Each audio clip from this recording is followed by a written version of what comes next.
सुखी नेपाली बनाउने अभियानमा जोडिनका निमित्त मैले मेरो उम्मेदवारी प्रस्तुत गरेको छु। कतिको विश्वस्त हुनुहुन्छ? एकदम अत्यन्तै आत्मविश्वासका साथ मैले चाहिँ उम्मेदवार दर्ता गरेको छु। त्यही विश्वासलाई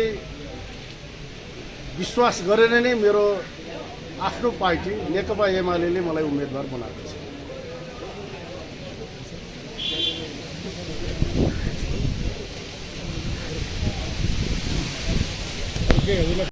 चर्चा गरि नै सक्छौँ।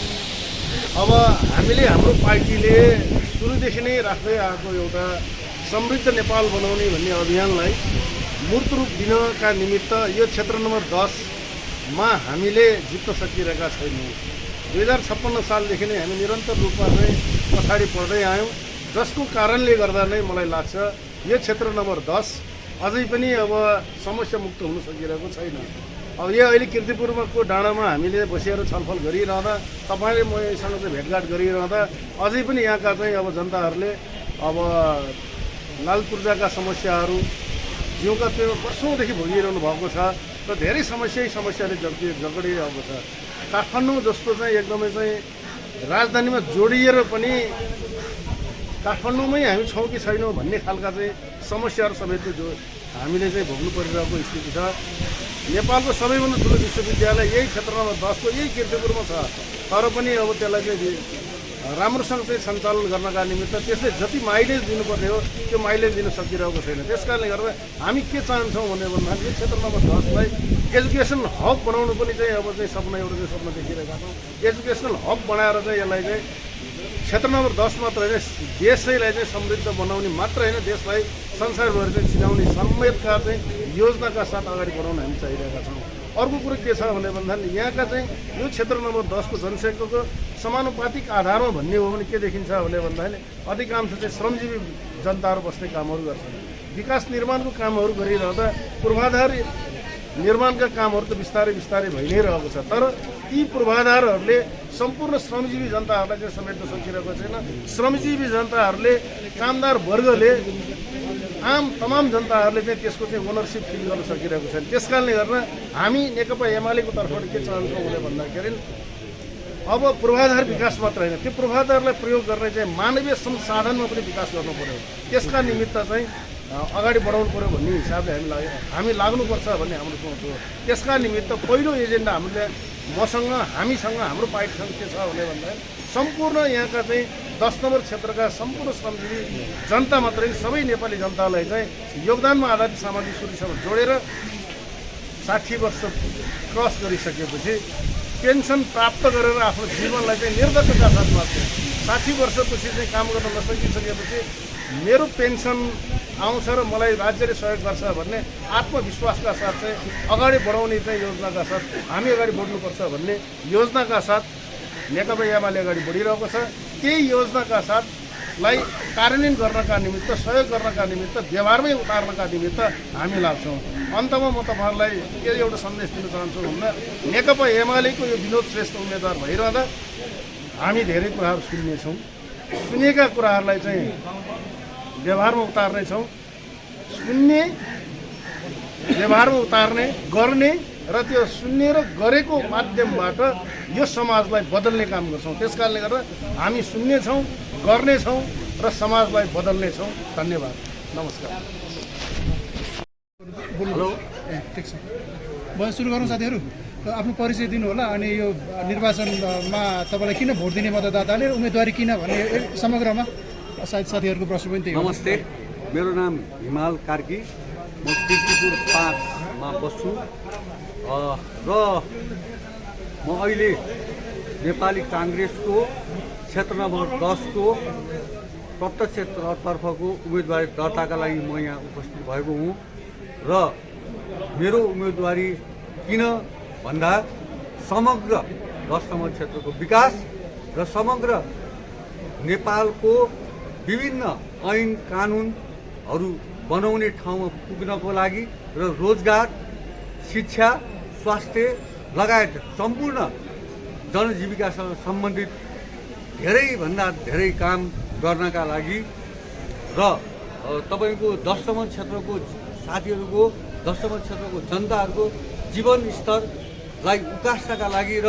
भौतिक विकास समेत गर्नका लागि मेरो उम्मेदवारी। थ्याङ्क यू, धन्यवाद। ठिक छ, सुरु गरौँ। आफ्नो उम्मेदवारीको विषयमा किन दिनुभयो भनेर परिचय परिचय सहित। मेरो नाम रूपा महर्जन, मेरो जन्म घर केतलीपुर, मेरो कर्म घर भन्नु पऱ्यो सतुङ्गल चन्द्रगिरी नगरपालिका। म आज यो नेपाली कम्युनिस्ट पार्टीबाट उम्मेदवारी दर्ता गर्न आइपुगेको छु। अहिलेको स्थितिमा भन्दाखेरि नेपालमा साँच्चीकै सुशासन कायम गर्नको लागि जुन ढङ्गको आन्दोलन सृजना भयो यसको नेतृत्व युवाहरूले गर्नुपर्छ भन्ने उद्देश्यका साथ नै मेरो उम्मेदवारी दर्ता भएको छ, दर्ता गर्न आइपुगेको छु। यसको लागि सबैजनाले सपोर्ट गर्नुहुन्छ भन्ने मैले आश लिएको छु।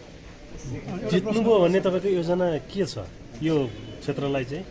क्षेत्रको विकास, क्षेत्रमा 10 नम्बर क्षेत्रमा लामो समयदेखि बाहिरबाट धेरै उम्मेदवारहरू आइपुगे, तर स्थानीयले त्यति धेरै महत्त्व नपाइराखेको अवस्थामा आज नेपाली कम्युनिस्ट पार्टीले जुन ढङ्गको स्थानीय उम्मेदवार सहितको अवसर प्रदान गरेको छ, यसबाट चाहिँ मैले केन्द्र र स्थानीय तहलाई जोड्ने मेरो कोसिस रहनेछ। सधैँभरि हामी चाहिँ पछाडि परिरहेको, काठमाडौँ भएर पनि पछाडि परिरहेको अवस्थामा केन्द्रसँग जोड्ने मेरो मुख्य उद्देश्य रहनेछ। त्यसको लागि चाहिँ सपोर्ट गर्नुहुन्छ भन्ने मैले आश लिएको छु। एउटा 10 बजीदेखि नै छौँ यहाँ। अब हाम्रो कन्सेप्टमा के थियो भने तारा चिन्हबाट चाहिँ अन्य कोही उम्मेदवारको नाम सिफारिस भइसकेको छ भन्ने समाचार पनि हामीले राखेका थियौँ, तर अहिले हजुर आउनुभयो, हाम्रो लागि त अप्रत्याशितै भयो होइन। यो अवस्था कसरी सृजना भएछ? होइन, मैले अब उम्मेदवारीको सवालमा त्यति धेरै अन्यथा कुरा गर्न आवश्यक छ जस्तो लाग्दैन, किनभने अहिलेको माहौल युवा भन्ने बित्तिकै त्यो एक ढङ्गको माहौल सृजना हुन्छ। त्यस कारणले गर्दाखेरि पनि पार्टीले त्यो विश्वासका साथ अहिलेको स्थितिमा महिला युवालाई दिनुपर्छ भनेर त्यो अवसर प्रदान गरे जस्तो मैले सोचेको छु। अरू विषयमा त भन्न जरुरी छ जस्तो लाग्दैन। देशको दलको देशको चौथो ठुलो शक्ति स्थापित भइसकेपछि आम जनताले हामीप्रति गरेको आशा भरोसा हामीप्रति धेरै ठुलो आशा गरेको कारणले गर्दा पनि हामीले अब अहिले सेप्टेम्बर 8 र 9 को जेन्जी आन्दोलनपछि गरेको जेन्जी विद्रोहपछि जन्मेको परिस्थितिले ल्याएको यो 2 वर्ष अगाडिको निर्वाचनलाई हामीले राष्ट्रिय स्वतन्त्र पार्टीले एउटा मिसन 84 को रूपमा एउटा तयारी गर्दै थियो। हाम्रो क्यालेन्डर मिसन 84 मै थियो। तथापि यो जेन्जी विद्रोहपछि आएको यो परिस्थितिलाई हामीले पनि त्यसलाई उत्सवको रूपमा र हामीले एउटा अवसर र चुनौतीको साथसाथै अवसर पनि हो त्यसको लागि। अब त्यति टाढा 2 वर्ष पुरी नपरिरहनु परेको परिस्थितिले अब यो उम्मेदवारी आएको। त्यस कारणले अब यो देशलाई परिवर्तन, व्यवस्था परिवर्तन होइन कि अवस्था परिवर्तन जुन राष्ट्रपालले भनेको तत्काल नजिक आइसक्यो, यसको लागि हाम्रो उम्मेदवारी। हजुर, अहिले जुन यो जेन्जी आन्दोलनपछि चाहिँ यो एकदम धेरै यो राजनीतिक परिवर्तन पनि देशमा होइन। अब यो राष्ट्रपालको यो पहिलो एजेन्डा यो यहाँहरू जितेको चाहिँ प्रधानमन्त्री पनि दाबी गर्दै हुनुहुन्छ होइन, यहाँको पहिलो कार्य के हुन्छ यो देशमा? होइन, हेर्नुहोस्, अब यो देशमा तपाईँ हामी सबैले के देखेका छौँ भने हामी सबै लोकतान्त्रिक गणतन्त्रमा छौँ। अहिले हामी हिजो प्रजातन्त्र आउँदा 46 सालको आन्दोलनदेखि मेरो व्यक्तिगत रूपमा भने म त्यति बेलादेखि प्रजातन्त्रको बेलादेखि नै अब अलिकति राजनीतिक चासोमा राख्ने व्यक्ति पनि भएको कारणले गर्दा त्यो बेलादेखि अहिले झन्डै 34-35 वर्षको बिचमा आइसक्दा हामीले गरेका अभ्यासहरू, हामीले प्रजातान्त्रिक अभ्यासहरू, लोकतान्त्रिक अभ्यासहरू, गणतान्त्रिक अभ्याससम्म गरिरहँदा यो देशमा आम जनता र आम नेपाली नागरिकले सोचेको कल्पना साधारणभन्दा साधारण आधारभूत आवश्यक पनि अहिले परिस्थितिमा झन् बिग्रिँदै गएको। आम जनताको झन् हिजो पाइरहेको सुविधा बरु आरामले एउटा गाउँठाउँमा ठुलो गाडी ठुलो प्लेन नभए पनि एउटा सामान्य टोलमा समाजमा एउटा मेलमिलापको वातावरणले बसिरहेको नागरिक आज देशमा यो तन्त्रको नाममा पनि तन्त्र भइकन पनि यत्र ठुलो गणतन्त्रसम्म आइसक्दा पनि आज झन् एक आपसमा विद्रोह, एक आपसमा आक्रोश, एक आपसमा झै झगडाको वातावरण यो परिस्थिति जन्मेको छ नि। यो सबै हाम्रो यो 35-34 वर्षपछि जसलाई राजनीतिको नेतृत्व गरेर आजसम्म ल्याउनु भएका नेतागणहरूले नेतृत्वले उहाँको असफलता हो। यो असफलताले गर्दा निम्त्याएको यो गतिविधिको विरुद्ध त्यो कारणले पनि राष्ट्रिय स्वतन्त्र पार्टीको आज उम्मेदवारी उपस्थित थियो। हजुर, अहिले यहाँको व्यक्तिगत कुरा गर्नु पर्दाखेरि होइन, केही दिन अगाडि यहाँले चाहिँ राष्ट्रसभा परित्याग गरेको यहाँले चाहिँ उद्घोष गर्नुभयो होइन? कुन पार्टी? म श्रम संस्कृति पार्टीको श्रम संस्कृति पार्टीबाट यो धनबहादुर डाक्टर धनबहादुर विष्ट यहाँको जस्तै यो मेडिकलहरू कुन गर्नु म मेडिकल अनि मेडिकल छोडेर यहाँ चाहिँ पार्टीमा लाग्नुभयो जनताको सेवा नगरी खास कारण के हो पहिला मैले गाउँघरको बिरामी मात्रै हेर्थेँ अब देशै बिरामी हुँदाखेरि त्यसको चाहियो हजुर अनि यो श्रम संस्कृति पार्टीको उद्देश्य के हो खास यो देशको लागि उद्देश्य अन्तिम उद्देश्य भनेको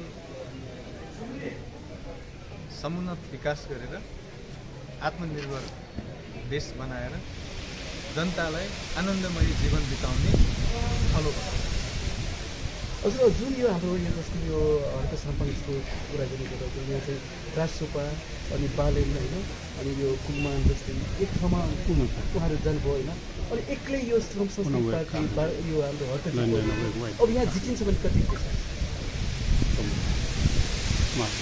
हामी चुनाव लड्नुभन्दा पहिले जितिसकेका छौँ किनकि हामी कसैसँग पनि हात थापेर होइन आफ्नो खुट्टामा उभिएर आफ्नै पसिनामा विश्वास गरेर देशलाई अगाडि बढाउनुपर्छ अथवा देशमा भएको जनतालाई आत्मनिर्भर बनाउनुपर्छ भनेर लागि परेको हुँदाखेरि जुन चाहिँ हाम्रो श्रम र श्रमदान बोलेर होइन कार्यमा देखाएर विगत 3 महिनादेखि हामी यहाँ यस कीर्तिपुरमा श्रमदान गरिरहेको हजुरहरूले देख्नु नै भएको छ होला जानकारी नै छ होला हामी फिल्डमा खटेर डटेर लागि परेर नतिजा निकाल्ने ध्येय साथ अगाडि बढेर आएको छौँ त्यसले गर्दाखेरि हामी अरूभन्दा फरक रूपमा चाहिँ जितिसकेका छौँ चुनाव लड्नुभन्दा अगाडि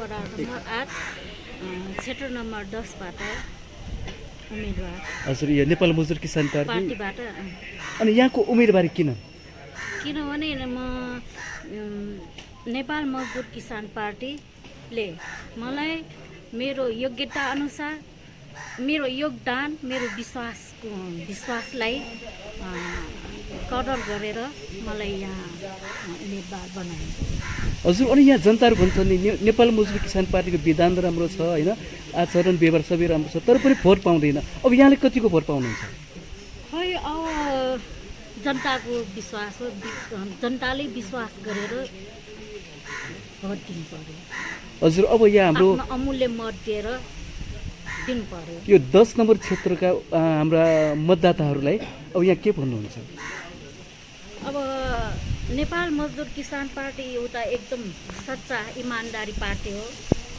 उहाँ हाम्रो पार्टीमा चाहिँ के निस्वार्थ भावना अरू पार्टी जस्तो होइन यहाँ हामीले जस्तै हाम्रो अस्ति भाद्र 23 र 24 गतेको माहौल यहाँ सबैले होइन सहभागी छ त्यसको मनन गरेर अब आउने यो नेमकिपा मजदुर पार्टीलाई जिताउनु हुनेछ आफ्नो अमूल्य भोट जिताउनु हुनेछ भन्ने मेरो विश्वास छ